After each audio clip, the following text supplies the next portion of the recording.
Chittagong city কর্পোরেশনের mayor doctor শাহাদাত হোসেনের উদ্যোগে শহর শীতার্থ মঞ্চের মধ্যে শীতবস্ত্র বিতরণ অনুষ্ঠান অনুষ্ঠিত। ঈদের প্রধান অতিথি হিসেবে উপস্থিত আছেন চট্টগ্রাম 9 সংসদীয় আসনের বিএনপি মনোনীত এমপি প্রার্থী আলহাজ আবু সুফিয়ান।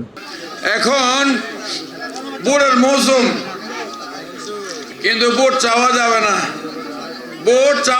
না, কারণ ওই নির্বাচনী আচরণবিধি আছে। এখন না চাইলে তো পাওয়া যাবে, ঠিক না? ডিসেম্বরের 13 তারিখ শনিবার নগরীর 19 নম্বর দক্ষিণ বাকলিয়া এলাকা মেদিন এই শীতবস্ত্র বিতরণ করা হয়। যেটা ওয়ার্ড বিএনপির যুগ্ম আহ্বায়ক মঈনুদ্দিন চৌধুরী পারভেজের সভাপতিত্বে ও মহানগর বিএনপির সাবেক ক্রীড়া সম্পাদক সালাউদ্দিন বাসুর পরিচালনায় বিশেষ অতিথি হিসেবে উপস্থিত আছেন 19 নম্বর দক্ষিণ বাকলিয়া ওয়ার্ড বিএনপির সাবেক আহ্বায়ক হাজী নবাব খান। বলবো আপনি আমাদের 19 নম্বরের নির্যাতিত বেশি মামলা হামলা করুন ও বেশি সবাই আপনার পিছনে আছে থাকবে ইনশাআল্লাহ।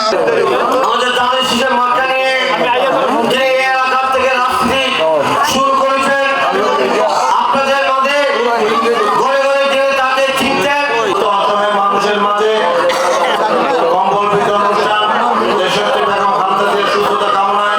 এই সময় আরও উপস্থিত আছেন নগর বিএনপির যুগ্ম আহ্বায়ক ইয়াসিন চৌধুরী লিটন, সাবেক কাউন্সিল ইয়াসিন চৌধুরী আশু, নগর বিএনপির সদস্য আনোয়ার হোসেন লিপি সহ স্থানীয় নেতাকর্মীগণ। ওনারা জানেন এই ডাক্তার শাহাদাত মেয়র হিসেবে দায়িত্ব গ্রহণের পরে গত 1 বছর ওনার নিরলস পরিশ্রম মেধা শক্তি দিয়ে উনি যে জলবদ্ধতার নিরসন হচ্ছে চট্টগ্রাম শহরে আলোচনা পানি উড়ে।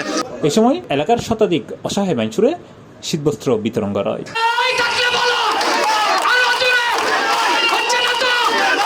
C plus TV, Chittagong.